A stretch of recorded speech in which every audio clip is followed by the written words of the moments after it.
Thanks for being here. Subscribe to Cheating Stories Best, so you don't miss new stories. To find out if a wife is cheating, you have to go to extreme measures and do surveillance? In today's story, we find out. Enjoy it! And now it gives me great pleasure to introduce the man I'm having an affair with, Robert Anderson, anchor and chief spokesman for WJXT Channel 4 in Jacksonville. I stopped recording at this point. The speaker was a tall, red-haired woman wearing a tight red evening dress, cut low enough to show off some of her ample cleavage and, from another angle, a low cut back. The red color highlighted her ruddy skin and thick mane of hair that cascaded almost to her waist. There was nothing unusual in her expression except for a slight smile, as if she had made a joke that she expected her audience to appreciate. I wondered what the joke was. If a married woman openly admitted to having an affair with a man she wasn't married to in front of 500 influential people from across the country, the fact that Roxanne Hunter was my wife made it even more interesting. Bobby Carroll, who knew she was my wife, grinned at me and said, "I told you she said that, Tommy, but that's not the funniest part. Play the tape. Will there be something funnier there? Turn it on." I sat in front of the monitor and looked at my friend. It was surreal, but Bobby wouldn't have laughed if he didn't think it was funny. I pressed the play button. As soon as the words left her mouth, she looked up from the papers in front of her on the conference room lectern at the Westin Snowmass Resort near Aspen, Colorado. She glanced at the audience, and the camera caught her classy expression as it probably dawned on her what she had said. Even for the dark-skinned redhead of her Mexican mother, the blush spreading across her cheeks, upper chest, and back was clearly noticeable. A quick panning shot of the audience showed stunned expressions and a few beginning smiles. Oh my God, that didn't sound right. What I meant to say is that this is a man that I would love to have a night with, as would 99% of you ladies and most of the female population of Jacksonville, where he and I are from. Let's be honest, there's a reason he's the biggest presenter. Oh my God.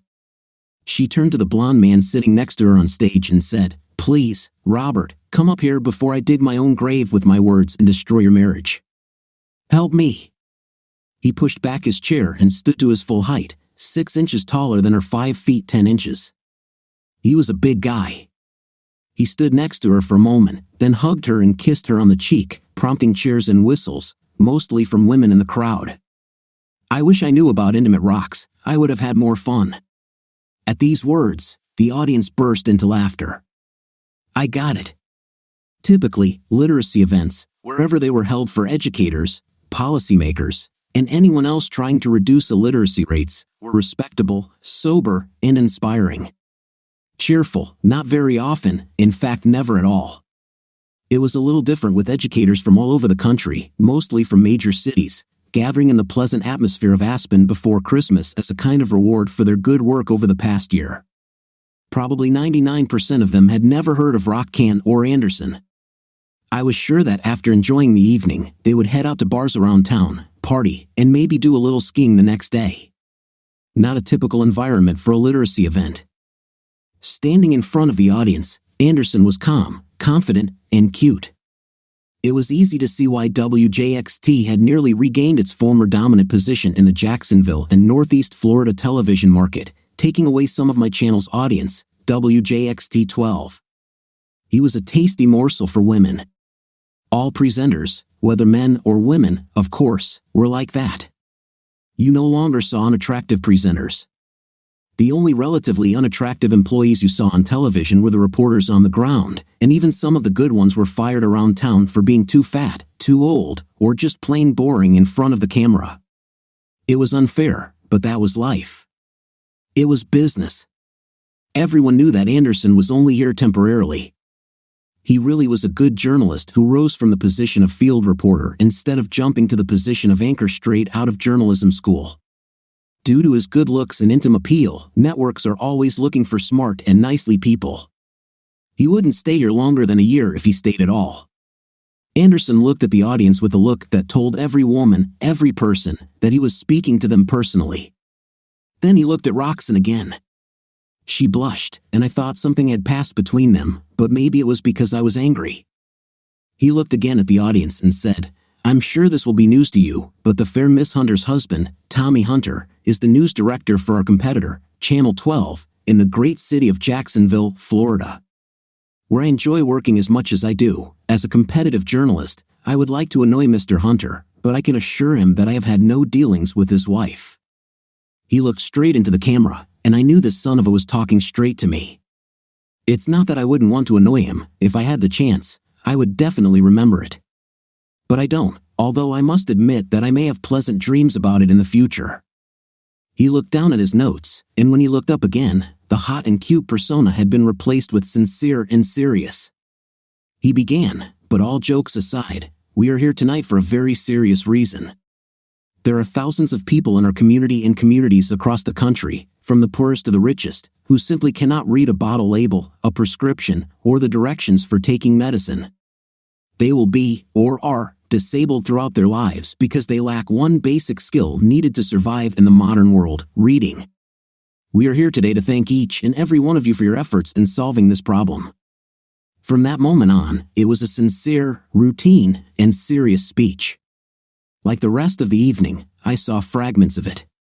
We traded coverage in certain situations, not just on big stories. It would have been too expensive for both stations to send teams, but since we weren't expecting anyone to get shot or there to be explosions, Channel 4 had nothing to lose by sharing the footage. We would repay this favor. I watched snippets, although I didn't see much of Roxanne. My job was to keep an eye on what the other stations were doing because it was still about a local person and a beautiful local woman. Roxanne went as a representative of her employer, who was an active supporter of the literacy campaign. She flew out on Friday afternoon and surprised me by returning early Sunday morning. I'd never seen this part before. The footage released by Channel 4 began with Anderson giving an official speech, which I didn't think much of because he was the reason Channel 4 was covering the event. Even beyond the costs, I would not send a team. Our top cameraman was still dealing with the loss of his wife and child in a head-on collision 3 months ago. I treated him very carefully, not only because we were friends, but also because he was good, very good. Worldly people think that cameramen just point the camera and shoot. They don't have the slightest idea. It was on tape that Channel 4 made. They didn't use it on air because they're a family station, but they kept it as a sort of blooper reel. You know how cameramen gossip, and I heard really good things about it. I convinced a friend to make me a copy. It's funny as hell, isn't it? I looked at him, and it seemed he began to guess. Would you think it was funny too if Rox walked into a party and told everyone she was having a night with another guy? For God's sake, Tommy, it's not the same thing. She joked about wanting to sleep with him. Hell, half the women in Jacksonville feel the same way, and if the rumors are to be believed, a lot of them actually did it. It was a joke. Everyone laughed. Look at the tape. She was not guilty, embarrassed, but not guilty. And he would have to be the best actor in the world to react the way he did. Maybe she was thinking about sleeping with him. I'm sure she was thinking about it, but fantasizing about sleeping with someone is not the same as doing it. Hell, if it was, every guy on this station would sleep with Christina, and half of them would have gotten divorced by now. Christina D'Alessandro, who went by the television name Dallas, was the host of the morning show. She was 26 years old, with straight black hair and high cheekbones from her American grandmother, along with breasts that evoked guilty fantasies in every married man at the station, except me. But I understood what he was saying. When was this filmed, Bobby? This literacy event was, what, a month ago? Mid-December, he replied. I've never heard of it. Everyone was talking about it, but everyone took it as a joke. Obviously, Rox was embarrassed. She probably thought you would react the way you did. I think she knows you better than I do. I thought you'd laugh over this. You have no reason to be sensitive. Damn, Carol joked a couple of times about having an open ticket to try you. If I were the jealous one, I guess Rox brags about you when the women get together. I just looked at the monitor and stopped it at Anderson's smiling face. Bobby was right, it was probably just an accidental Freudian slip. She was thinking about sleeping with him, and the words came out, and she turned it into a joke with his help. I couldn't blame her for her fantasies. I was 40, she was 38, and we had only been married for 8 years. I was everywhere. Hell, one of the reasons I got into television was because, while I might not get the variety that singers and rock stars enjoy, men on television still got pretty high traffic from women. I've been through a lot of casual relationships and slept with some women in Jacksonville, which would raise a lot of eyebrows if it were ever known. Some of them were married, but I was a bachelor, and I never coerced a woman into bed with illegal substances. Alcohol is another matter. I've had a lot of women end up in bed with me because they were too drunk to use their best judgment. But damn, they were all over 21, and if they decided to get drunk and forget they were married, I didn't think it was my responsibility. Shortly before I got married, I got involved with the hottest woman I had ever met until I met Rox. She was a blonde with incredible breasts. I came across her while doing a story about real estate. She was a realtor and almost convinced a confirmed bachelor to consider looking for a home. We saw each other for 3 months. She was married to some insurance guy, but she said that didn't mean she couldn't try something new on the side. Okay, she cheated, and I helped her, but I wasn't the world's moral policeman. I knew Rox was already in a relationship. It's impossible to be like her at 30 and not have several men. I knew more than a few because I was a reporter before I became a director, and I checked her out. She was an executive at the Ritz-Carlton hotel chain on Amelia Island, which put her in the path of many rich, horny men, and she tried a lot. We ended up in my bed after a news media meeting, and then she kept coming back to me again and again. She admitted to me that she was scared because she had never felt that way about another man. A few months later, I admitted that I just wasn't happy when I wasn't around her, not just for intim, but just being with her, going to the movies, or walking on the beach in St. Augustine or Ponte Vedra. Of course, it all ended with us ending up in bed. However, unlike all the other women I'd ever dated, dating wasn't something I had to go through to get into bed. One night, while walking along the beach near St. Augustine, as the waves crashed a few feet away from us with a rising tide, I realized that just walking next to her and hearing her voice and laughter was enough to make me happy. If we ended up in bed, that would be great, but I didn't need it. I told her how I felt, and we walked and talked until dawn. Then we came back to my place, got into bed, and just snuggled up to each other. We didn't need an intimate. We both realized it was real and got married 3 months later. As I was thinking about all this, I looked at the big clock above the monitors.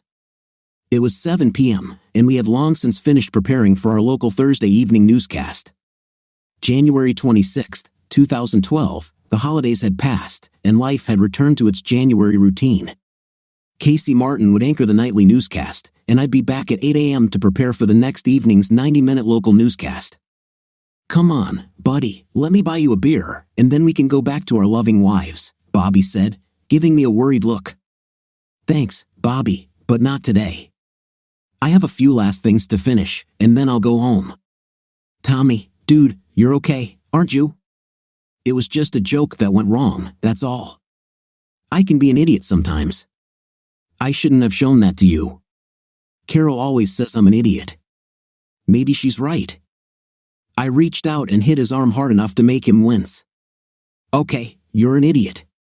You pulled it out of me, but I'm not mad about the tape. Honestly, I know it was a bad joke. I have other things on my mind. Network bosses are pushing us to do an evaluation of Christina, and I'm not sure she's ready enough to move forward. I want to give her a chance, but I'm just not sure she's ready. Of course, the station manager, Nick Carnes, will make the decision, but we've worked together a long time, and he trusts my judgment about the talent on screen. If we promote her and it flops, it will reflect poorly on both Nick and me, and we both have hopes for a future outside of Jacksonville.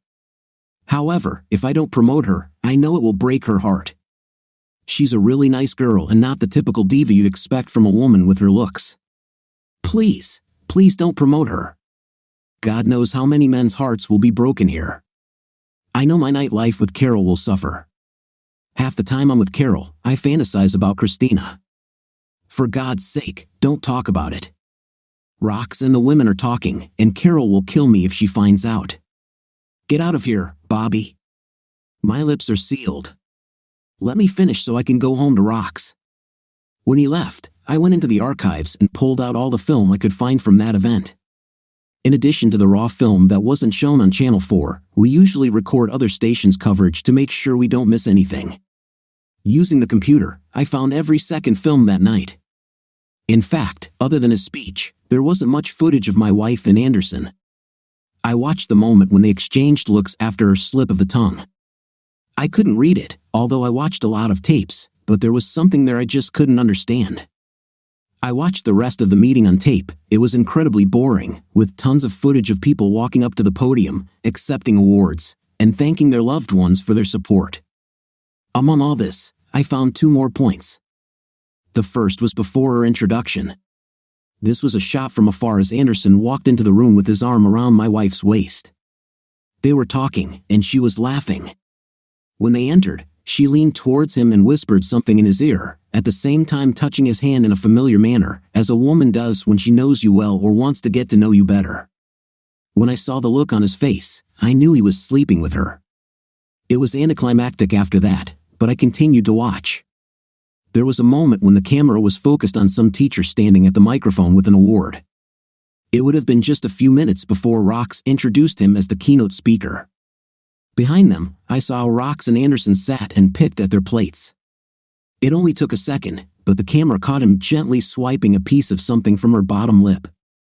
A moment later, she laughed softly and looked at him lovingly. Then her eyes slid up to the audience and the cameraman, and she jerked and pulled away from him. It wouldn't hold up in court, but there's no way 2 strangers or even casual friends would behave like that. It was the behavior of 2 people who know and love each other very well, but she never mentioned it to me, and I knew they had no reason to know each other so well. My mobile phone rang. I looked at the screen. Rox. Hello? Where are you, honey? It's almost 9. Is something going on at the station? She still worked at the Ritz, but on a Monday to Friday schedule with no official days off. Although she was often called in on weekends, she commuted from her home in Mandarin to Amelia Island and back every weekday, so she usually didn't get home until 7 or 8 p.m.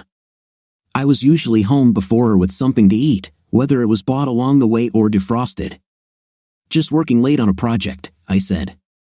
You're a little late. Where were you?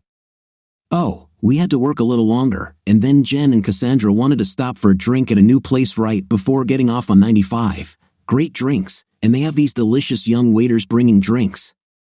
Jen and Cassandra played a game of taking off their bras in the bathroom to see who could get the waiter interested the fastest.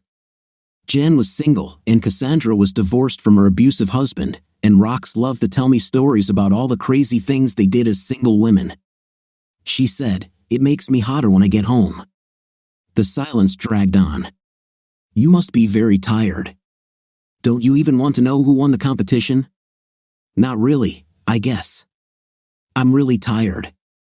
Can you heat up something in the microwave? I'll be home in an hour. I just want to grab something to eat and then go to bed. I don't think so, Rox. I'm really tired. You're not getting my best option. Can I wait for another time? The silence lasted longer. I was 40 years old and working crazy hours, and there were times when I just wasn't in the mood. She respected this because she knew when the work became too hard for her, and I didn't push her, but it didn't happen very often. Okay, Tommy. Would you like me to give you a back massage or something? Maybe a stiff drink? No, not today. Just eat a little and then sleep. Do you mind if your loving wife snuggles up to you while you fall asleep? I always sleep better next to you, baby, but tonight is one of those nights where I need sleep. If you don't mind, I'll go to the guest bedroom. That way, I can sleep without disturbing you, and you can work without worrying about me. This has never happened before, Tommy. What happened? Did I do something? What's going on? Nothing, just leave it for today, okay? See you when I get home then. I just hung up. This had never happened before either, but then I never knew for sure that she was cheating. I made copies of important parts of the film. It wouldn't matter because it wouldn't have any effect in court, but I'd need them for those nights when I'd try to convince myself that it was all my imagination, that Rox couldn't have done this to me. Even now, I wanted to make myself believe that I was wrong, but I knew I was not. When I walked into our condominium, she was sitting by the window built into the back wall of our first-floor living room. This window was the reason we bought the place. I couldn't count the nights we lay on the carpet in front of that window and made love under the stars. She stood up from her chair and walked over to me.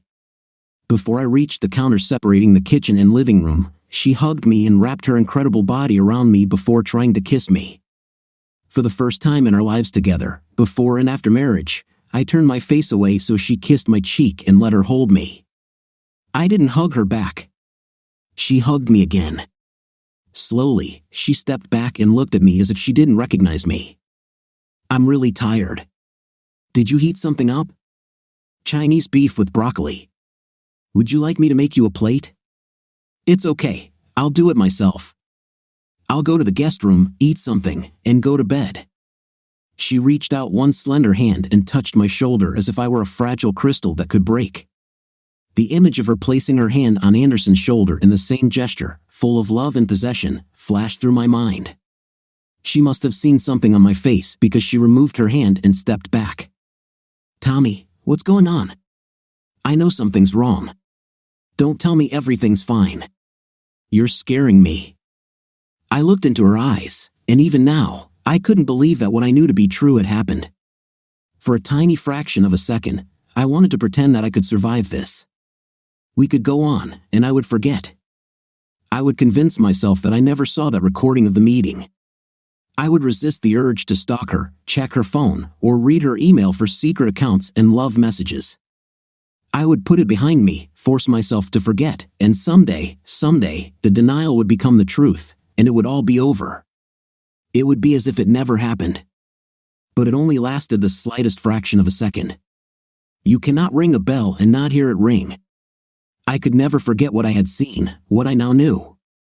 I don't know how long this went on, but there must have been times when she came to me from his bed. I looked into her eyes, and she seemed to be the same woman I had planned to grow old with, but now she was not the same woman and never would be again. I had to look away because otherwise, I would have burst into tears like a baby. I felt the same way I did when I was 7 years old, when my mother held my hand at my father's funeral. She told me that he had gone to heaven and would never come back. Just like now, the woman I loved was gone, and she would never come back. I turned away from her, feeling my eyes fill with tears. I went to the guest room. I forced myself to say the words, "I'm not hungry. I just need to sleep. We can talk tomorrow." I felt the power of her gaze on my back as I walked away. I walked into the guest room, the least used room in the house. I closed the door behind me and locked it. Then I undressed, set the alarm for 5 a.m., and laid my head on the pillow. I thought I wouldn't be able to sleep, but the lie became reality. I lay there for no more than a couple of minutes when everything disappeared. Then only a few seconds passed before the alarm went off. Being unconscious was a blessing. I didn't have to think about anything. When I woke up, my mind was clear. Sometimes, it happens without warning. I came to terms with reality, with the death of my marriage, and the fact that I would now be alone. Oh, not quite alone, there were too many women, and I still had hair and could have a night pretty well. My bed would not remain empty, but none of them would be rocks. I wanted to leave before she woke up, but no luck. She knew my schedule and came out of our bedroom, staggering, her red hair disheveled, barefoot, rubbing sleep from her eyes. She looked nothing like the carefully prepared Roxanne she presented to the world. I would die for this rumpled stranger if she were still mine. I stepped back and went into the bathroom, closing the door behind me. She snuck inside as I undressed and got into the shower, closing the sliding door behind me and turning the hot water on full blast. I shivered as the cold water washed over me, but after a few seconds, it began to heat up and soon became scalding hot, just the way I liked it. After a few seconds, she came inside. I rejected her. "No, Rox, I don't have time for this. I have a lot to do at the station, and I can't play here. We'll catch up tonight, I promise." She looked at me, and I think she must have known but couldn't ask me without opening a can of worms. She had to maintain the lie that nothing had changed, that we were still a happy couple. "Why won't you talk to me, Tommy?" "Because I have things on my mind. I just don't have time for it. Just go to work, do your thing, enjoy yourself, and we'll figure it all out later, or someday. You've changed, Tommy. How could you change so much in one day? People change, Rox. Life is a process of change. Nothing stays the same. I thought you knew that. Who are you?" I could ask you the same thing. Who are you, Rox? Are you the same woman I married, who said she would love and cherish me and be faithful to me for the rest of our lives? At this point, the tears began to flow, and she retreated and walked out of the shower. I closed the shower door behind her and continued to wash myself, preparing for the most important day of my life. I finished my shower, stepped out quickly, ran the electric razor through my stubble, and walked into the master bedroom. She was lying on our bed. She didn't look up when I walked in and went to the closet to pick out an outfit for work. I dressed relatively casually in trousers and a nice Hawaiian shirt. The news editor doesn't interact with the public or advertisers, with white tennis shoes and short socks. I was ready to go and was about to leave when she said, "No matter what you think, no matter what you hear, Tommy, I want you to know that I love you. That will never change. You should know this." "How can I know that, Rox?" There was no answer. When I left her and got to the station, I knew what I was going to do. I called Sam Gold, the deputy news director, who usually didn't work until the next day. He grumbled when I asked him to come in and do a double shift, but I offered to work any 2 weekends he chose for him. I didn't think I'd have any really important weekend plans for the rest of the year, so it would probably be good to work as many weekends as possible. I then told Martin that Gold would be there in an hour and that I would be off on a personal project, no questions asked. Once Gold arrived and was up to date, I left and headed to my office.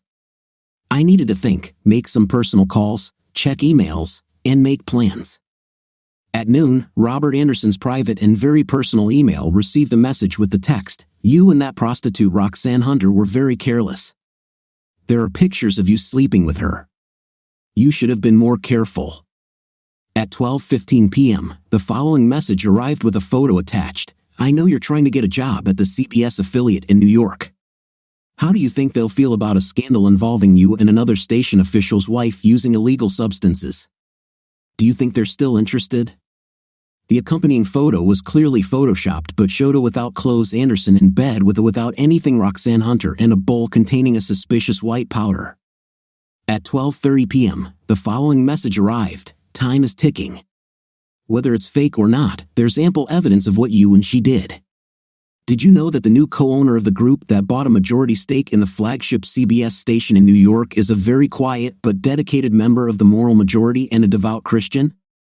How do you think you will react to this scandal?" At 1 p.m., a message arrived, sent through an electronic labyrinth of forwarded messages. "Cyclops, you're kidding. Leave me alone." At 1:15 p.m., the following message came to Anderson, "Let's see who can laugh last."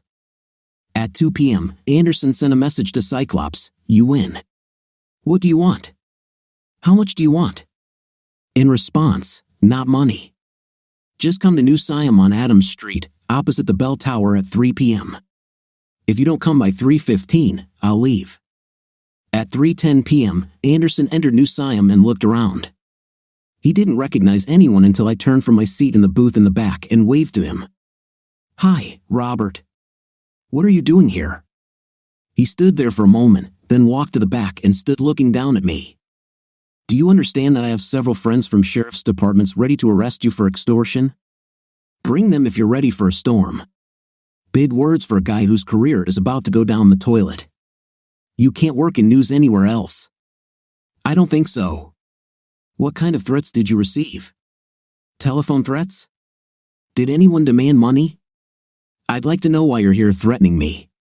You know full well that emails telling me I need to be here so you don't spread false rumors and fake pictures of your wife and me." I just looked at him and enjoyed the moment. "So you have electronic copies of messages supposedly from someone who is threatening you but not asking for anything? I wonder if that counts as extortion. Anyway, I just got the urge, no pun intended, to eat Thai food. If you're accusing me of being behind these messages, good luck getting proof. First of all, it's not me. Secondly, whoever it was, I'm sure he was aware of new technologies that make tracking the source of an email almost impossible, or at least very difficult. I know the police or FBI may eventually find this person, but I doubt they're willing to spend that kind of money or resources on an investigation just to convict someone for sending vague threats, if they even were threats. I have a feeling you and they will become international laughingstocks before this is over. But you can try. Since I had nothing to do with it, then when they fail and I am proven innocent, I'll blow the story up and see if the national press picks it up. Then I'll sue you for trying to ruin my life so you can have my wife. It would be a great story, and you would look like a winner for sure. A tall guy in a sheriff's uniform approached us. He pressed a button on his right ear, which made me assume they were recording our conversation. Jesus Christ, Anderson, you want us to launch a full-blown investigation, wasting who knows how many man-hours and our tech guy's time on possibly threatening emails with no demands for money? The guy is just mad because you're sleeping with his wife. Seriously, it's still extortion? Brady, Anderson, grow up. I only came with you because I was curious. I can imagine a government lawyer going full force against a respected news anchor over what might be a threat. He looked at Anderson, then at me. I'm turning away. Why don't you two go out to New Siam and beat each other up until you sort things out? That suits me, I said, not surprised to see Anderson shake his head. Even though he was several inches taller than me, he couldn't afford to damage that perfect face. The policeman simply shook his head and said, Anderson, don't call me again about such trifles. Favors have their limits. He left. Anderson looked like he was about to leave when I said, don't leave, or you'll regret it. Trust me, and turn off the bug they gave you. I'm tired of your...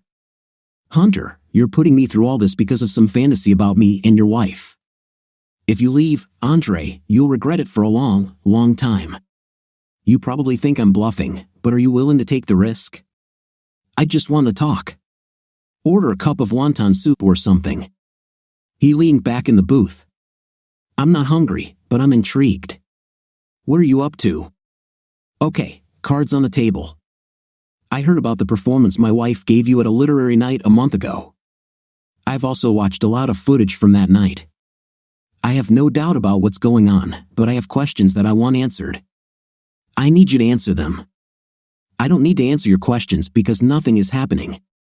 If you heard everything, you know it was a joke. She made a mistake and I played it for laughs. You're really so unsure that you believe that? What's going on, Anderson? Look at me. I'm the news director. I've been here 15 years and a lot of people owe me favors.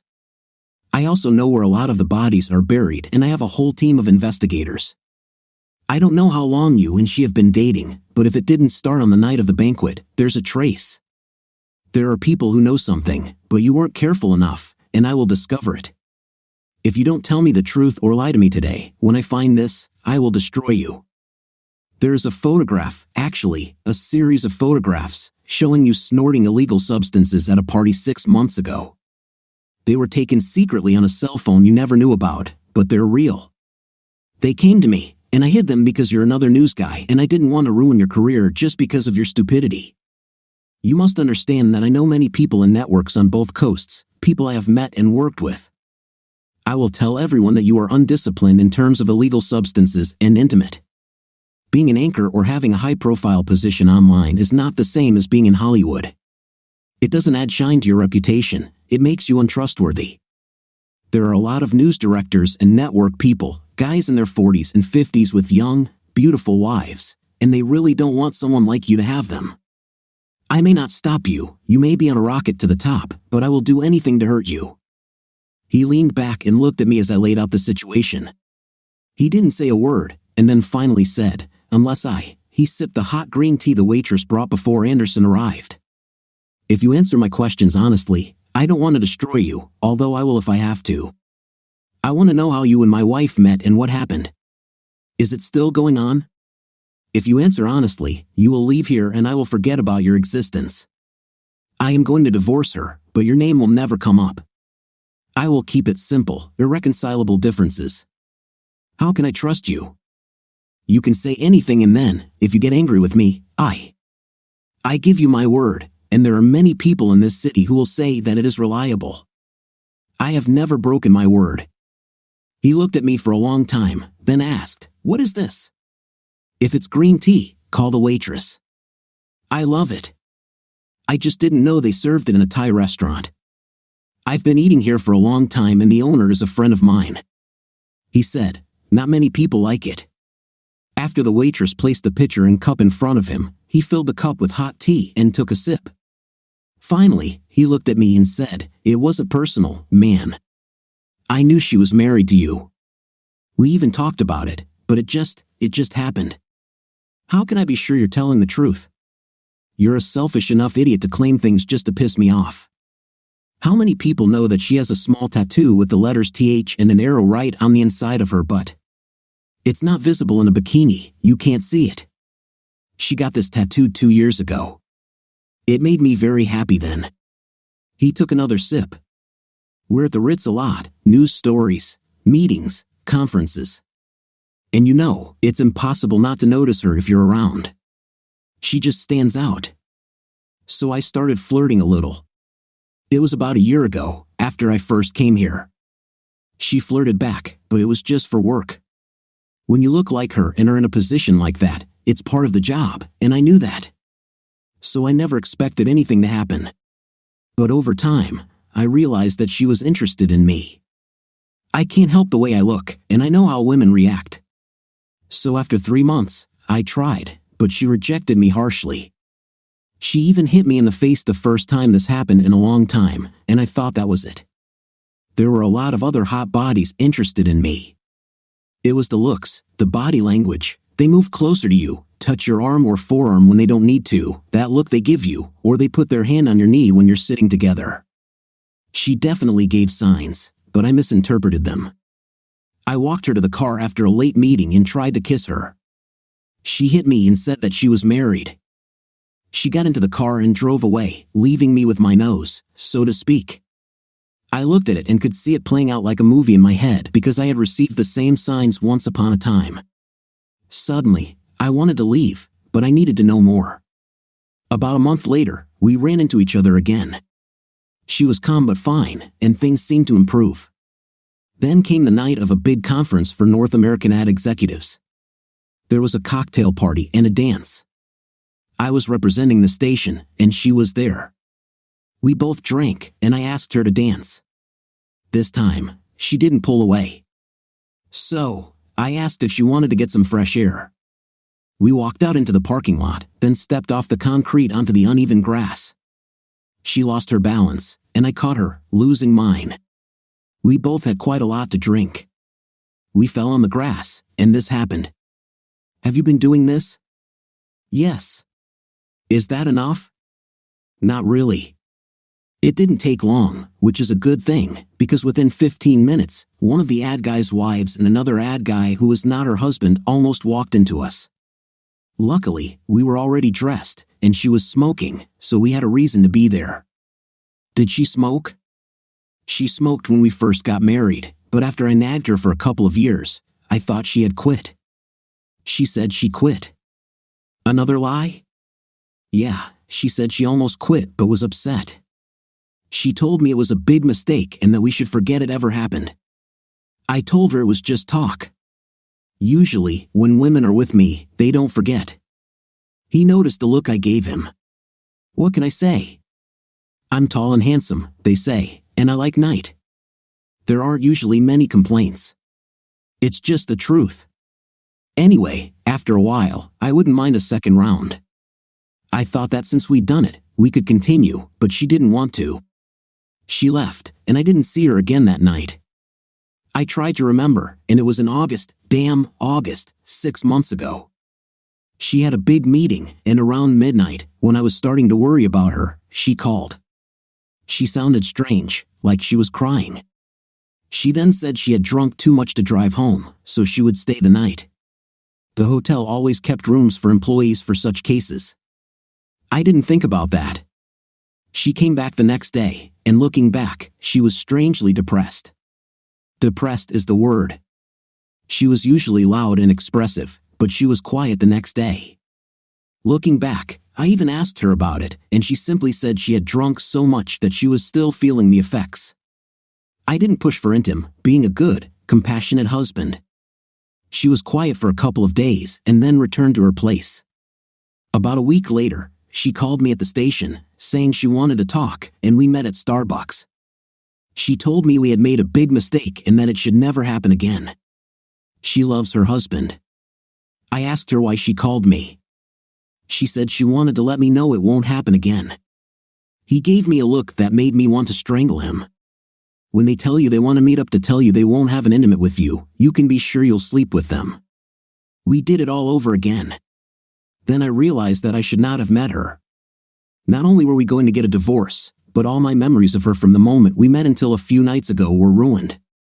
It was as if someone had smeared mud on them 8 years of my life. I had no other choice. Until I heard him talk about being together and realized he was telling the truth, I was afraid I wouldn't have the courage to go through with it. I would look into those big brown eyes, she would cry and swear she loved me, and I wouldn't be able to stop myself from taking her back. I would try to force myself to forget, convince myself that we could get through this, and somehow glue our marriage together, go to counseling, do all those things that people do when they don't want to admit that the marriage or relationship is dead. But I would never trust her again. I would never forgive her. Over time, the marriage would rot, and sooner or later, no matter who pulled the trigger, we would separate. It would have happened very slowly and painfully instead of ending abruptly and quickly. How many times have you seen her? Where did you meet? Have you ever done this at our condominium? It started out pretty hot. Once she decided she was ready, she was totally ready. For the first few months, we met in parks, sometimes in small hotels where she would rent a room because no one knew her there, and I would sneak around. I couldn't afford to be recognized.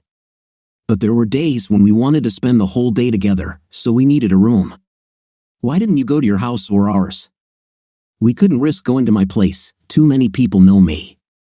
And we couldn't go to your house because Rox wouldn't allow it. I suggested it a couple of times.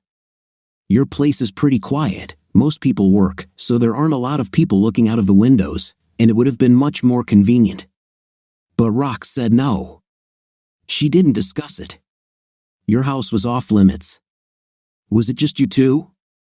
He looked at me in surprise. You mean we were regular partners? Are you crazy? She's an amazing woman, but I saw her once a week or every 2 weeks at most. I need more than that. I usually meet a couple of new women a week, and they're usually one-night stands. Some of them last longer than any of my partners in Jacksonville. She knew. He looked at me with a strange expression. Do you think we were in love?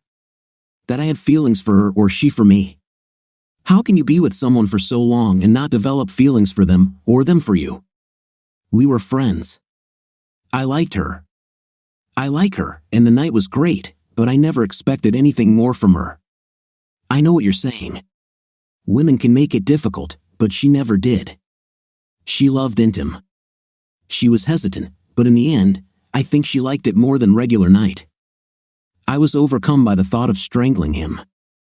I sat and tried to digest it all, without love, without emotional connection, just intimate, as if that was supposed to make me feel better. How long did it last before the literacy dinner? She was really shocked when she made that mistake. She was sure that everyone would talk about it and that somehow you would find out and leave her. I told her she was worrying for nothing. It was just a joke. Everyone laughed. I later found out it ended up in a bad take, but Channel 4 didn't air it. I asked the cameraman to cut it out of the recording sent to the station. It was too risky to air, and I think someone at Channel 4 who might know you thought she told you or didn't want to upset you. Anyway, she told me it was over at the end of dinner. We spent that Friday together in my room, but after dinner, no arguments. I didn't insist. I thought she'd calm down and we'd go back to our routine. November and December were not the same as in the beginning, but we still met once a week if we could. This time, 2 weeks passed and not a word. Finally, she called me and said that it was all over. She was really scared, and this time she meant it. But I talked her into it one last time. We went to Atlanta, got a room, and stayed the night. We spent the night and morning in bed. Since then, it was the weekend. She was on a business trip to attend a tourism seminar in Atlanta. She told me she would work all weekend and would see me when she returned. She was beaming and happy on Sunday evening when she returned, and we made love. I had no idea that she had spent the previous 36 hours doing all this and more than we could do, and she told me she loved me with a completely straight face. I felt sick, as if there was anything solid in my stomach, it would rise. I drank some more hot tea. He leaned back and took a sip from his cup. That was all I thought about, asking him what other harm he could do to my world. It lay in ruins around me. My marriage was over, and so was my sense of self-worth. The last 10 years of my life, essentially, and probably my time in Jacksonville.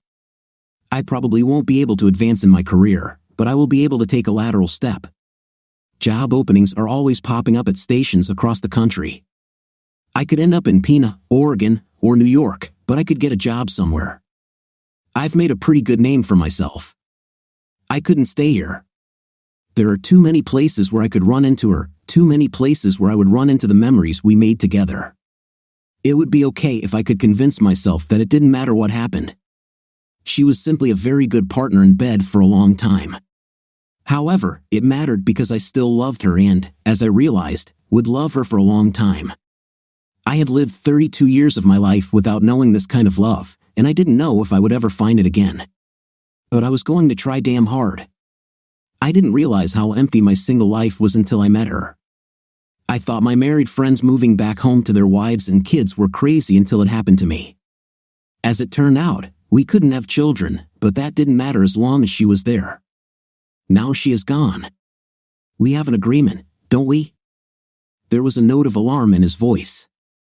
Maybe he finally heard what he said and realized the consequences. I wanted, with every ounce of bitterness, to hold it over him, to break my promise and do everything possible to ruin his career and try to ruin his promotion. Or just go outside, hit him on the sly, and break his damn perfect nose. But I gave him my word. Besides, if he was telling the truth, he didn't seduce her. I don't think he could. She spent 20 years scheming men and keeping them at arm's length to get what she wanted. I think she knew all the moves and approaches. She gave herself to him because she wanted to, so it's her fault. We have an agreement. If you don't say a word to her today about our conversation, why? I'm going to talk to her after today. You can do whatever you want because she will be on the market again. But if I even suspect that you warned her, all guarantees will be gone. I will do everything possible to destroy you, and I'll probably catch you alone somewhere one day. I won't just break your nose. I'll send you to the hospital for plastic surgery on what's left of your face. Do you understand me? He instinctively raised his hand to cover his face. His gaze was fixed. Got it. If she calls while I'm in a conference or on a mission, I won't say a word to her until I get permission from you. He stood up and started to walk away, then stopped and said, without turning around, it was never personal. It couldn't be more personal, I retorted. Try to stay away from me. I'll try, he said, but I can't honestly say that if I see you again, I might not forget all my promises. I went home early. It was only 5 p.m., which meant I had rush hour to contend with, so I didn't get home until 6 o'clock. When I walked through the door, she stood in the kitchen with a jug of sangria. She made it herself, buying fresh oranges, bananas, and strawberries and cutting them up to add to store-bought sangria. Hers was incomparably better. She glanced at me before pouring it into my glass. She already had her own glass from which she drank. Her hair was perfectly styled, flowing down her back in a fiery stream. She wore a tight, low-cut dress that accentuated her breasts, falling to her waist and hugging her figure. I knew that when she came out, her fifth place would look like a symphony. She had everything: breasts, waist, a magnificent fifth place, and legs that went to the sky. She knew this and was fully prepared. She walked into the living room with 2 glasses. I took one and walked over to the sofa.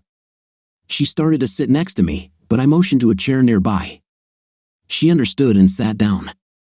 We drank sangria. I really loved her. Are you going to tell me what's wrong? She finally asked. You know? I don't know. Are you going to think I'm a complete idiot? Are you going to insult me on top of everything else? I've been going crazy all day trying to figure out what happened between yesterday morning when you said goodbye and I love you, and last night when you walked in the door and seemed to hate me. I'd give you credit if you'd at least be honest. Rocks, I'd be honest if I knew what you're talking about. She almost cried. Okay, I said, sighing. It was probably the hardest thing I'd ever done in my life, at least the most painful. I know about you and Robert Anderson. She knew it was coming, but it still shocked her. Her face turned pale, and she could not look me in the eyes. Me and Robert Anderson? Presenter on Channel 4? I started to lose my temper. Oh, for God's sake, stop pretending you don't know exactly who he is. He's the guy you've been sleeping with for the last 6 months. He's the guy you spent the weekend with 3 weeks ago before you came home with a smile and told me how much you love me. I couldn't sit still any longer. I stood up and didn't realize I had clenched my fists until she stumbled back with a look on her face I'd never seen before.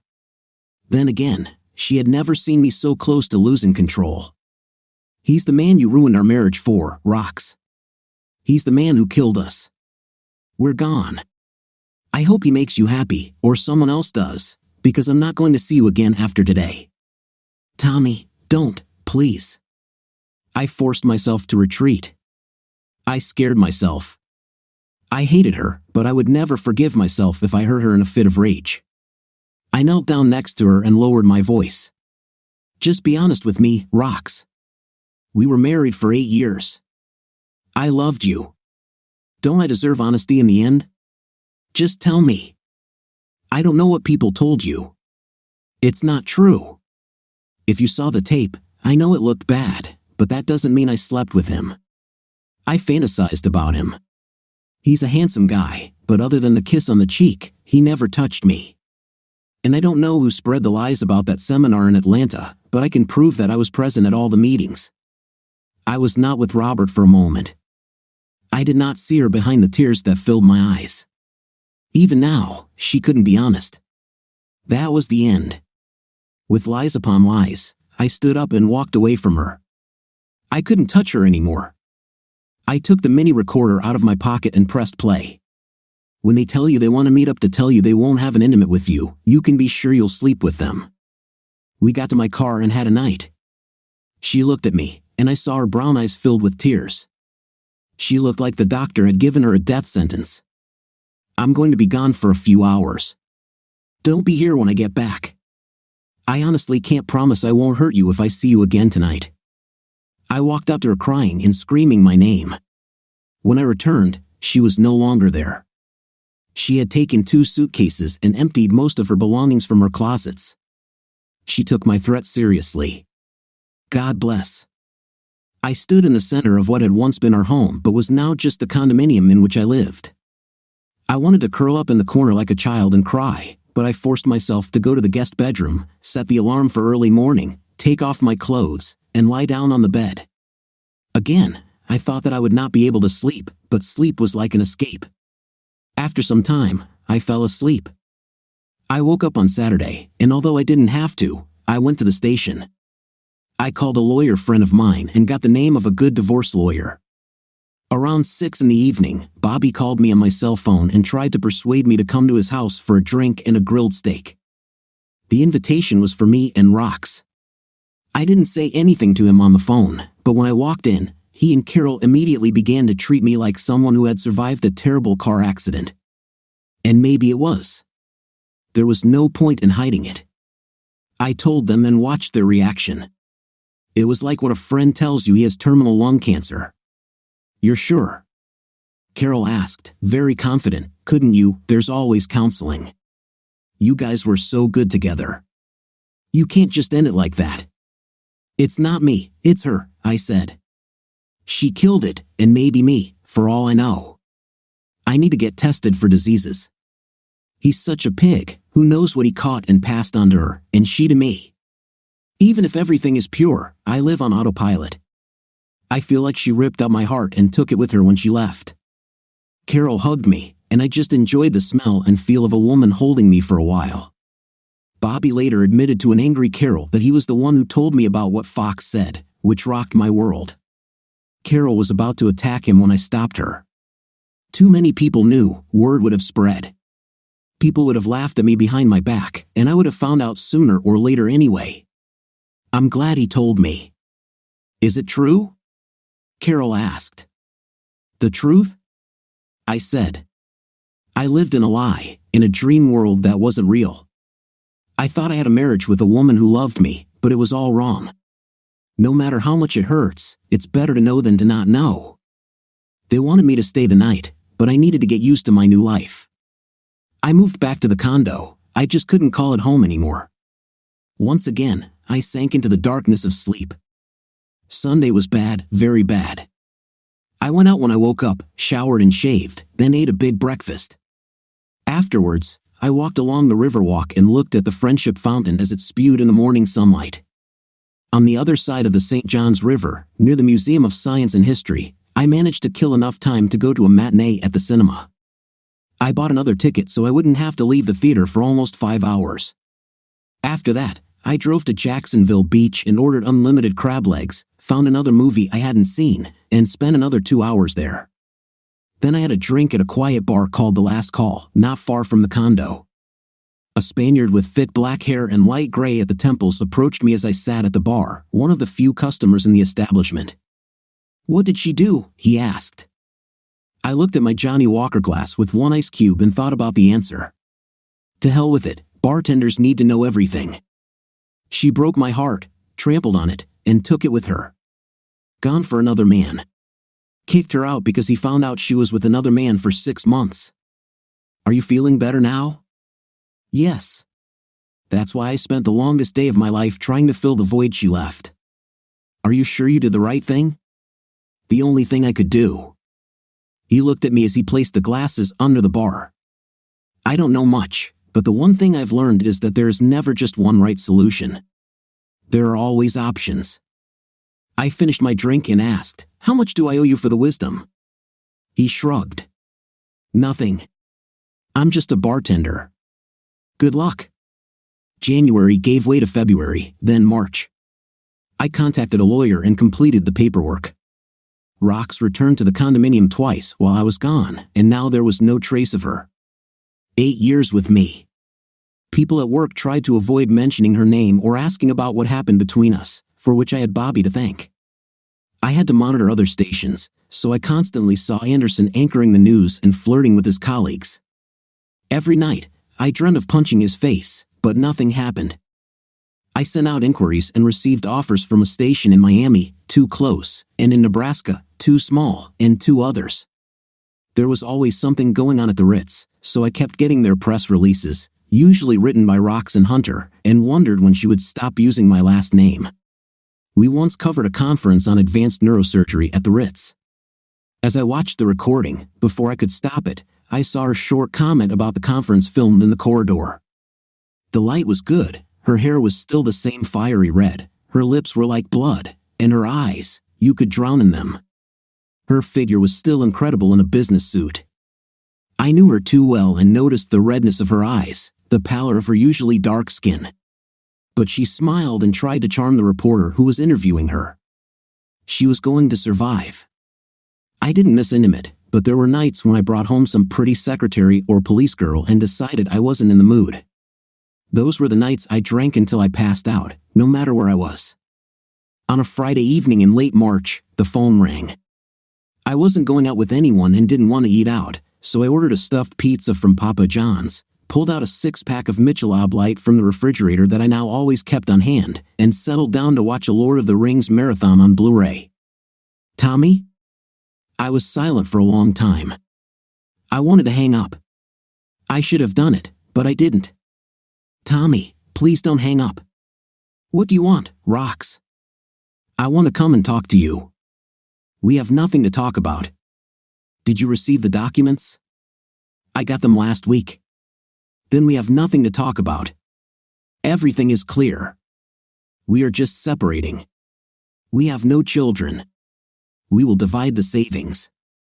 You will get your Audi, and I will get my Mustang. We will sell the condominium unless you want to buy out my share. I do not plan to stay here in Jacksonville for a long time. No alimony or maintenance because we are both independent. Everything is as clean as possible. I'll sign the papers at your house if you want, but I want to talk to you face to face. I don't want to talk to you. It was pretty hard last time. I know. You scared me. I've never seen you like this, but judging by your voice, you've gotten over it. Yes, I've been through the rage. Now I'm at the stage of pain and bitterness and nightmares about you and him together. I've come a long way. Please, Tommy, just 1 hour, and then I'll disappear from your life and never bother you again. Why don't you understand? I don't want to see you." She was silent for a long time.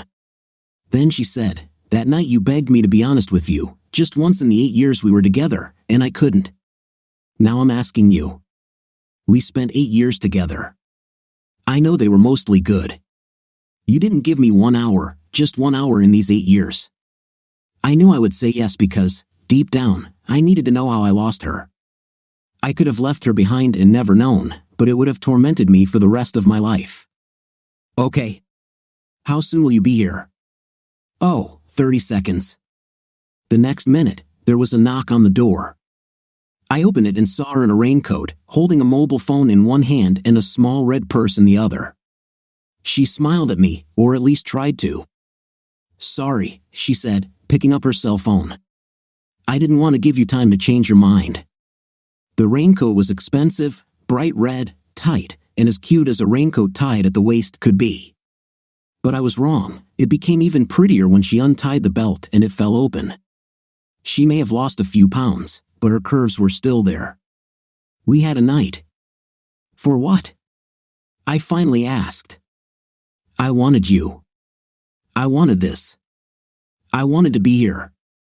For what? I miss you. I didn't miss you. Liar. Carol is still mad at me, but she's talking. I know how you've been. I know you're looking to get out of town and away from me. I turned on my side, leaning on my elbow, looking at her, the way you tear the scab on a wound to enjoy the pain. I repeat, "Rox, why are you here?" When she didn't answer, I repeated, "Why?" "It's nice that you missed intimate with me, but there are a lot of guys out there you could be with." She looked at me, breathing heavily. "I want to come back." I almost laughed. "That will never happen." "It will happen. You'll sign the divorce papers before you leave." "I'll sign. I know we'll get divorced, but this doesn't have to be the end. It ended in August, Rox. It ended the first night you slept with him. It's gone. I haven't been with him since the day you secretly went to Atlanta for that seminar and did everything to him like he said. Did everything. You came back to me by lying. Since then, he called me a week after you kicked me out. I said no. I wasn't with anyone else. Why is this so hard for me to believe? You can investigate. You're good at it, or I'll take a polygraph. By the way, I have the results of my blood tests in my purse. I got checked the week after Atlanta and regularly since then. I knew you'd think about it. I'm clear of everything except one thing. I'm not sure, but everything seems fine. There's a new test that few people have heard of that shows indicators that something may be wrong. A friend checked on me and said everything seemed fine. I looked up at the night sky. It was clear, the stars twinkled as they did every night when we lay here, but everything else had changed. But you were willing to risk my life. You had a night with him privately at the Ritz. I know you did, and then you came back 3 nights later and did it to me. He's a dog, Rox, and you knew it. He sleeps with anyone who moves. He may have 50 diseases, but you put me at risk. She tried to meet my gaze but couldn't. I know. Do you think I don't understand? Not only did I cheat on you for 6 months, but I also put your life in danger. If I were you," she paused, then looked up at me. "I wanted to say that I wouldn't take you back if you cheated on me and exposed me to illness, but that's a lie. I would be hurt and make you crawl back to me through hell, but I would take you back because I love you. Do you love me?" I tried to put all my anger, sarcasm, and distrust into these 3 words. I love you, Tommy. Deep down, you know it's true. I've been with many men before you and thought I was in love before, but it was never real. You were real. We were real. You are the man I want to grow old with. I want to be with you when we lie in adjacent beds in a nursing home. I want to die before you. So that's why you went back to him and kept sleeping with him? I could understand the Ritz, you were drunk and he was hot. This happened. He said you wouldn't do it again that night. I could have survived it. But you came back to him. You couldn't love me and betray me for 6 months. I loved you. I love you. But he was so handsome. This is all? I said. She finally looked me in the eyes. I'm superficial. I'm stupid. But he was just so damn attractive. I love you and I love our intimate, but it was like putting your hand to the fire. I knew I would get burned, but I couldn't stop. I didn't want to bring this up, but I couldn't help myself. He told me everything. He was proud of himself. She looked at her fingers for a long time. At this point, I was ready to give up everything. I started to get up. She grabbed my hand. Tommy, no need. You do not understand. Oh, I understand, I repeated. Why? You still haven't answered me. Why do you want to be with me? You have a great career. You can have almost any man you want. God knows there have been enough guys hitting on you over the years. You're hotter now than when we met. You don't need my safety or intimacy. I already told you I love you. It's not enough, Rox. Even if I said I still love you, it's not enough. I can never trust you. You lied and cheated for 6 months because I met an incredibly hot guy and had to have him. News for you, the world is full of incredibly hot guys. Tell me you're telling the truth and that you're done with Anderson. How can I be sure that next week or next month you won't meet another hot guy and won't be able to resist? She sat down without answering, her breasts swaying, reminding me again of what I was missing. Do you have anything to drink? There's another bottle of Mycan in the refrigerator. She walked without anything into the kitchen and returned with the bottle. She took a long sip as she sat down opposite me in the love chair. When it first happened, that first night, I didn't plan for it. I really didn't plan it. I dreamed about him for months, intimate dreams. And I thought that that night, I would come back to your house and blow up your world, and you would never know that I slept with him. In my head, I'd done this before. I know you have too. Don't you dare say that you never thought about night with someone else in your head when you slept with me. I even know the names of a couple of them. Carol and I have been talking for a long time, she continued. She took another long sip and gargled it before swallowing. I still don't know how it happened. It's just, we were drinking, and I had to be there until at least 10 o'clock. And he was funny and charming. I couldn't breathe inside, and it seemed like the most logical thing in the world to go outside with him for some fresh air. And then I couldn't stop. She fell silent for a minute. I was damn ashamed. I couldn't look at him, and I couldn't bear the thought of looking at you. That's why I stayed at the Ritz. But you came back to him again. Finally, she said, looking up at me. I'm back again. I kept thinking about him. I kept remembering that night.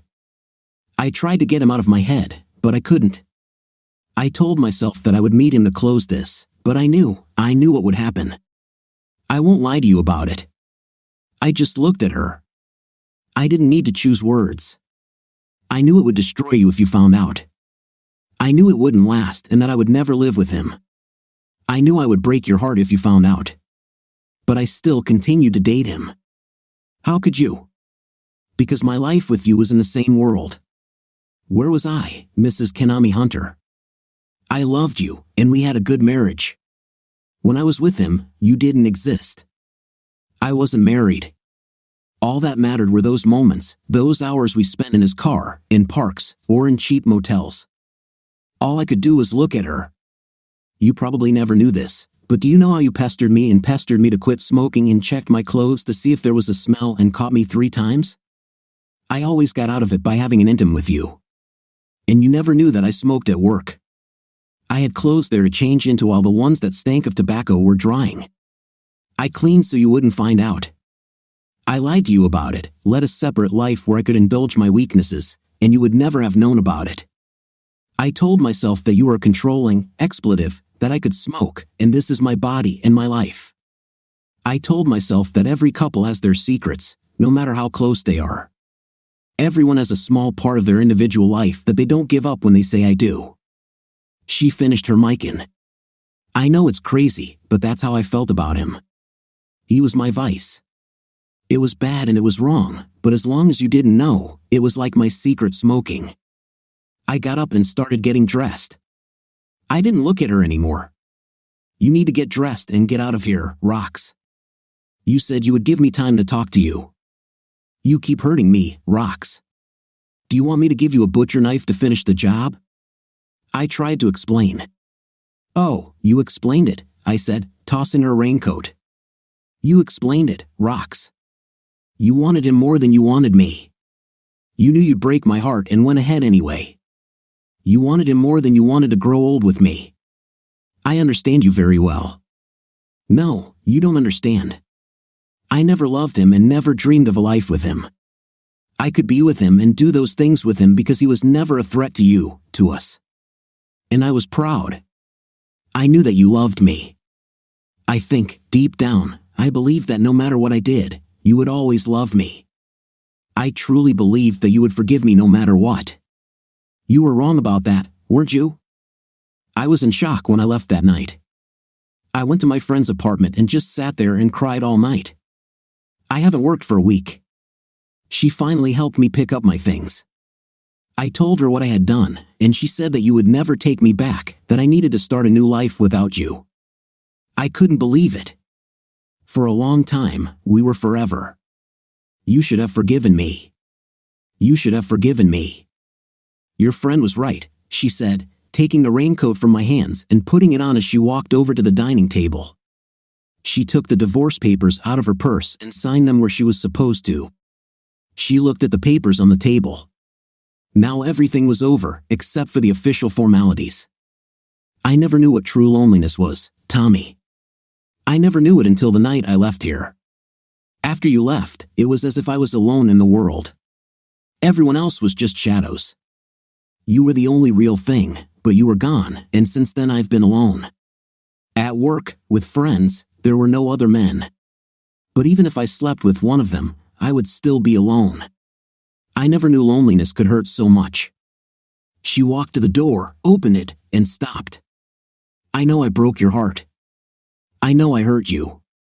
But if it helps, I broke my heart too. The divorce was finalized. There was nothing worth fighting for, and I insisted that everything be processed as quickly as possible. There were no children or property to divide. It was as if we never existed, just a piece of paper. At the end of July, we filmed ceremonies in honor of those who fell in the courthouse massacre 6 years ago.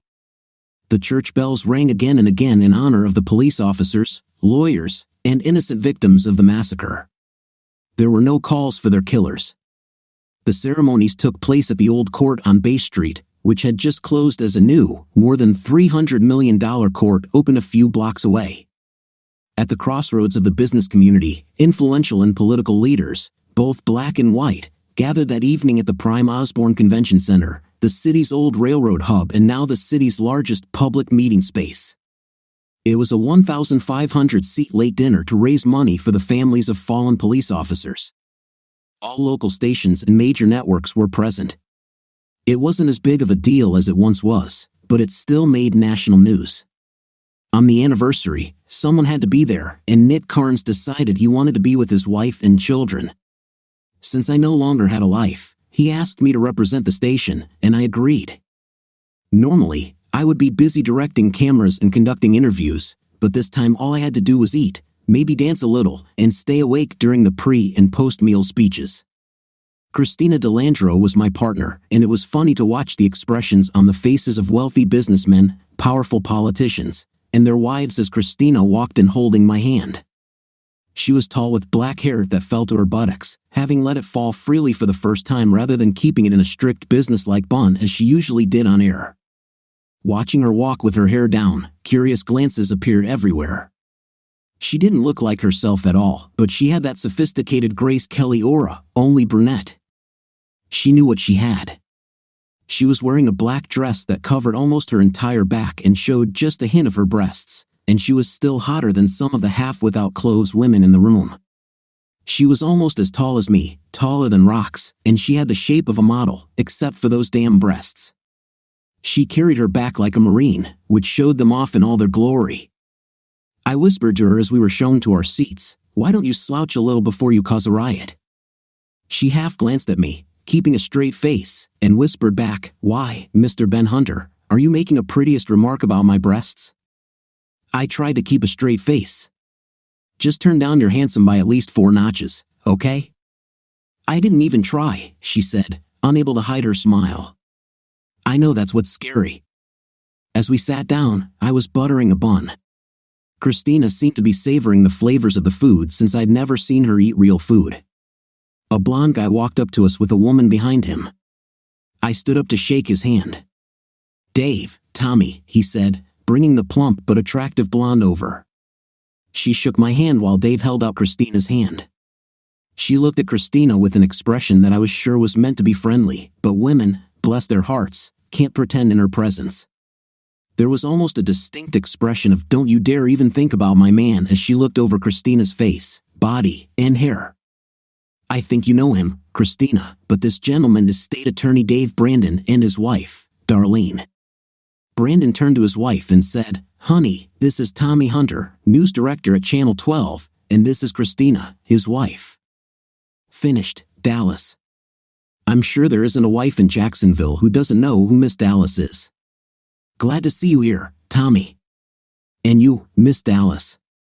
I hope you don't mind, but I have to work with the guests. Politics never stops. He left, and I understood everything. He was elected in 2010 and had 2 years remaining to secure another 4-year term. He had some big shoes to fill, and there had been a lot of turmoil in this office in recent years. There would be rivals, and this had actually been a 4-year campaign. Political conversations and walking around the hall continued, and finally, the food was served. Then the speeches began, led by Mayor Alvin Brown, who was not up for re-election for 3 years, so luckily he just gave a short speech and sat down. I really enjoyed seeing Christina putting solid food into her mouth. It was just a few pieces of lettuce and 1 small piece of lobster, but it was something.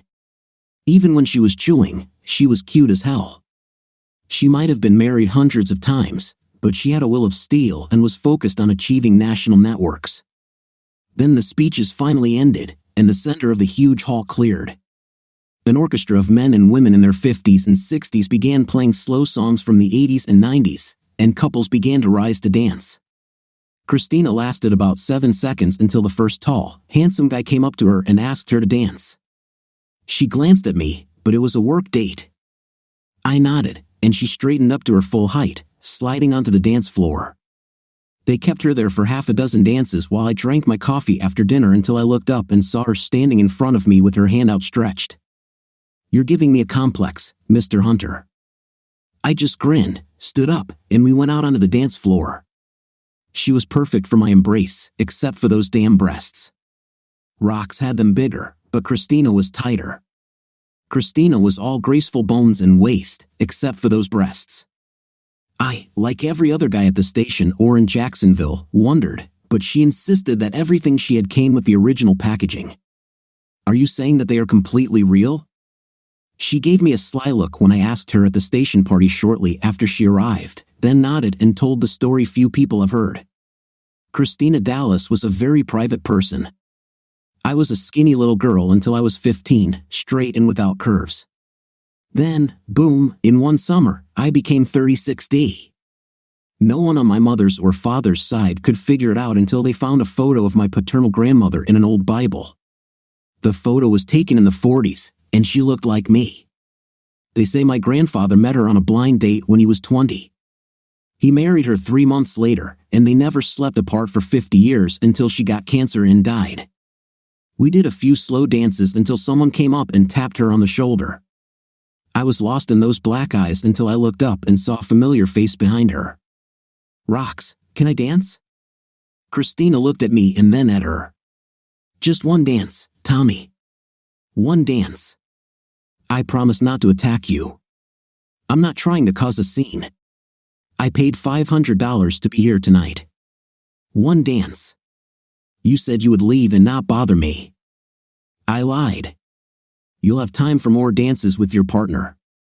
Don't make me beg." Christina walked away from me and just looked at me, then walked back to our table.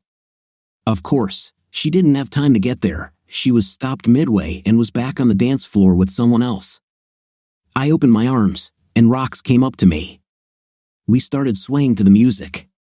She laid her head on my shoulder, and I remembered the conversation I had with Robert Anderson. "You're cheating." "I know," she said after a pause. "Why are you here?" "Because you are here." "It'll be this way forever?" "Forever." I didn't want this. I struggled. I thought about pictures of people suffering from horrible meat-eating bacteria, about starving children in Africa, about the worst police photos of crime scenes where blood and body parts were strewn everywhere. She looked at me and smiled that sultry smile and kissed me. Finally, she pulled away. "I'm going to the toilets. I'll wait there." "You can lie all you want, but your body tells me that's what you want too."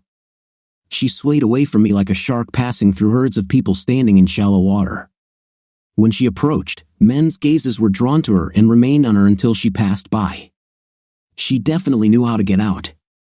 I stood there, breathing heavily, not caring that anyone could see the effect she had on me. Then I followed her, knowing how crazy I was.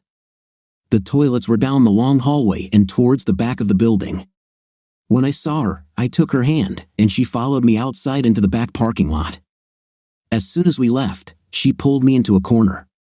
Finally. Somehow, I pushed her away. "Tommy," I put my hand on her lips, and she stopped talking. "That's not going to happen, Rox. That's why I came out. You drove me crazy, but that won't happen. I want you to know this. You must stop." She stepped away from me. "Okay, that won't happen. Not today. You and that bony one, and you like her. So maybe you have the willpower to stop, but I won't stop. There will be other nights. I will appear at your house. I will be at meetings where you are.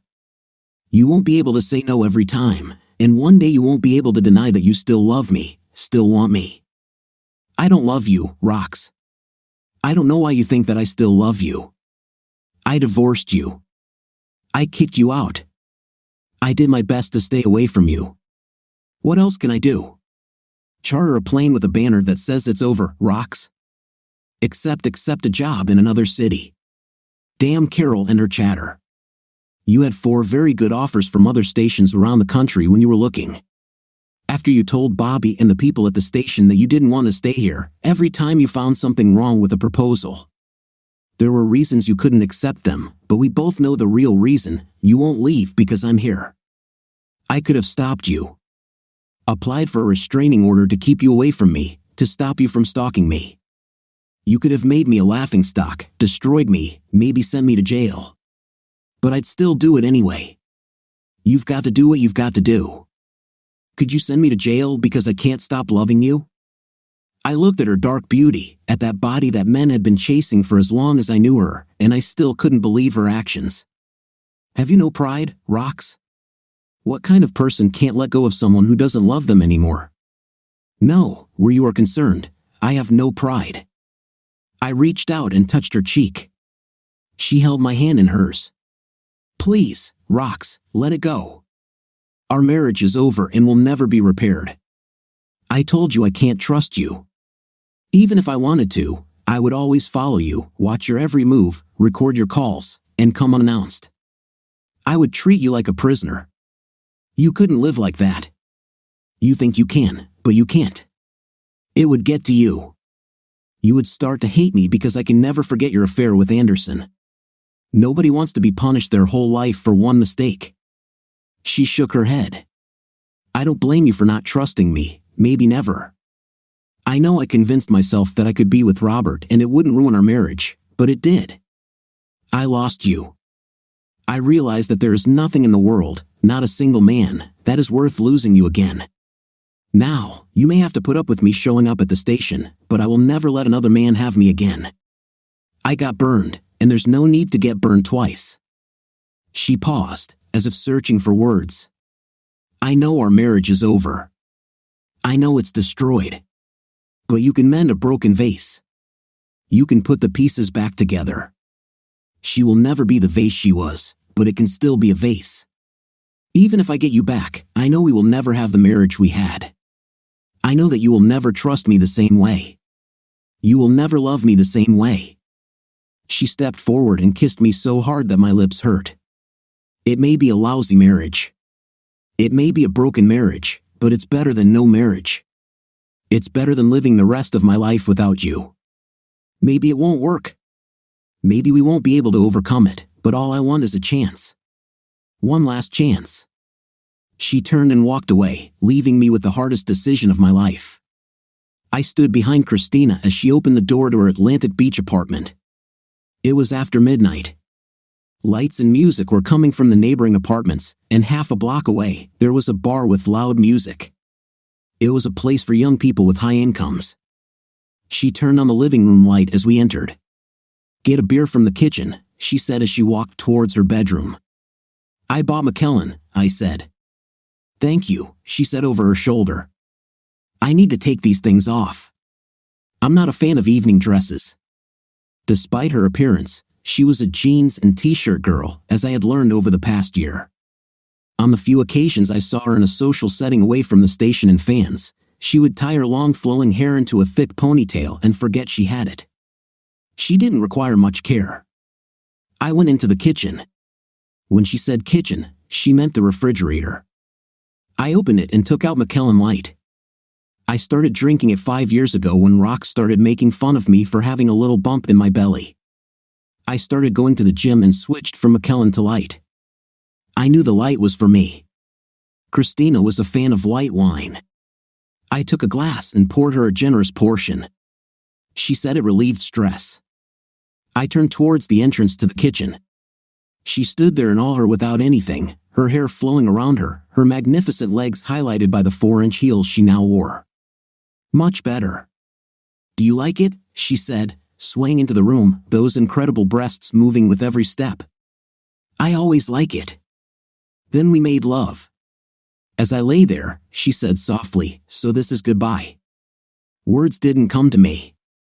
She rose to one elbow and looked at me with what I took to be sadness. "I knew it when you came back to her tonight. You'll come back to her, won't you?"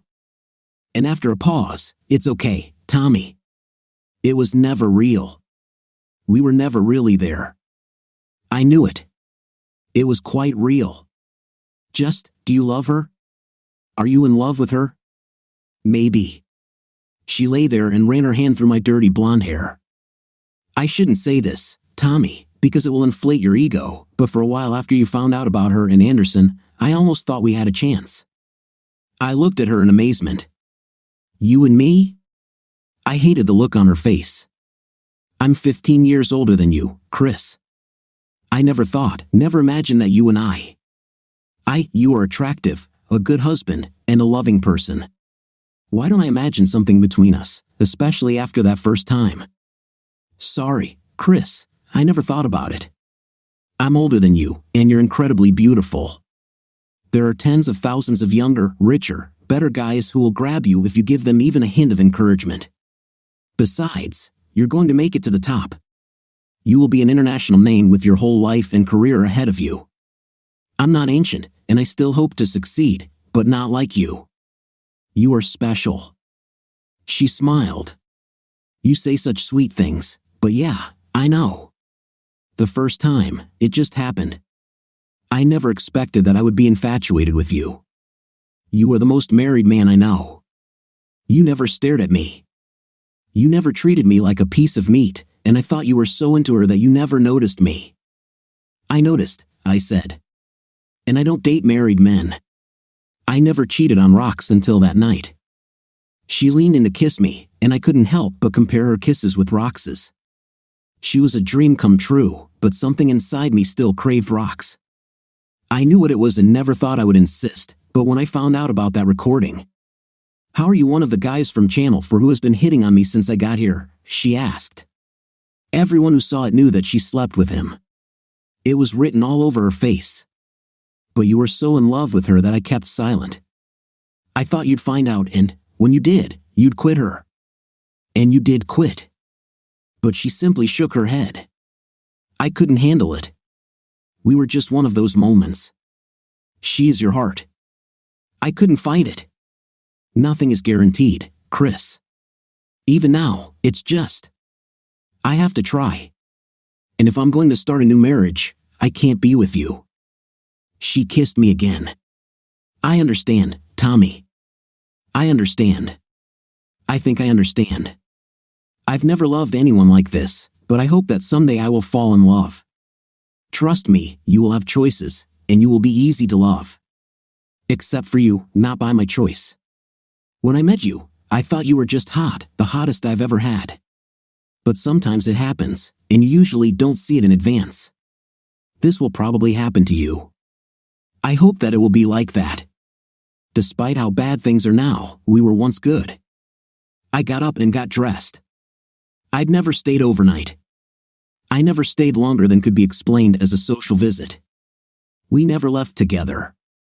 There was no touching, no personal glances at the station, which meant that opportunities to be together were rare.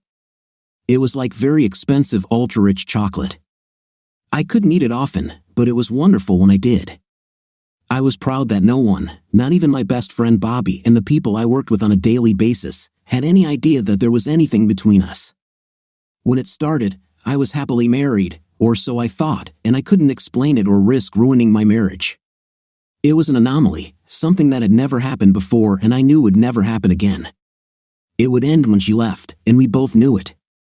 More importantly, she couldn't let it be known that she was having an intim with her boss. She had an impeccable reputation as a tough news professional. Rumors of women sleeping with bosses for promotion had hurt other beautiful women in the news industry, and she was determined to rise to the top with integrity. That was another one of the things I liked about her. I paused at the door before opening it. There was no chance that someone with a camera was waiting outside her apartment, but I was there for 2 hours. I could chalk it up to a few drinks and a conversation about business if anyone questioned me. I couldn't explain the kiss or the touch in the wrong place. When I came out, I was dressed the same as when I entered. She wore a decent blouse and her usual comfortable jeans. Likewise, we always made sure that all the curtains were tightly closed. Paranoia, maybe, but in today's news environment, you can't be too careful. I took her long, slender body into my arms. "You need to update your records and resume and pack your bags. There is a station in San Diego that has an opening for a female morning anchor position. I showed the station manager one of your recordings. They definitely want you. As soon as we let you go, San Diego is just one hop away from the Los Angeles market. You're ready to take off." She leaned back and smiled. "Trying to get rid of me, huh? Tired of me already?" I kissed her again. It was wrong. I was wrong, but I couldn't hold on. Even if there was a cliff in front of me, it would be easier to make it work with rocks without you around. That's true, but you deserve it. You've put in the time, and you're ready. I'll miss you, Tommy Hunter. Don't look back, Chris. You have a long road ahead of you, and I am history. It was 2:30 a.m. when I returned to my apartment. I picked up my home phone and dialed a familiar number. It rang 6 times before she answered. "Tommy, you took a long time to answer. Were you with someone? Is Anderson there? I was waiting for your call and fell asleep. I'm alone. Are you with this expletive?" Her name is Christina, and it was a business meeting. We work together. Oh, please. If you're not with her, then I bet you just left her. Is she any good? Those breasts are fake, you know that, right? I almost fell for it and told her they were real, but I held back. Just because you sleep with anyone doesn't mean everyone is like that. Nonsense, Tommy. You know that's not true. I was married to you for 8 years. You may be deceiving the people at the station, but I know you. You're sleeping with her. Rox, listen, don't talk nonsense. I know how much you love to gossip, and this will damage her. For me, it will bring nothing but hatred from all the guys at the station. But if it goes up the ladder, it will hurt her. She is a good girl. She fell silent again. So she's a good girl, and you don't want her to get hurt. Do you really care about her? I like her, Rox, but this is different. I don't love her, but you probably don't understand the difference. I know the difference, she replied. After a pause, she asked, so why did you call? I was thinking about what you said. At least you're honest. Our marriage is over. What we had is gone, but what? We can try. I still don't see how this could work. I think you're setting us both up for a lot of pain in the future. But you're as stubborn as a mule, and you probably won't stop. Deep down, you don't want me to stop. Your pride simply won't allow you to admit it.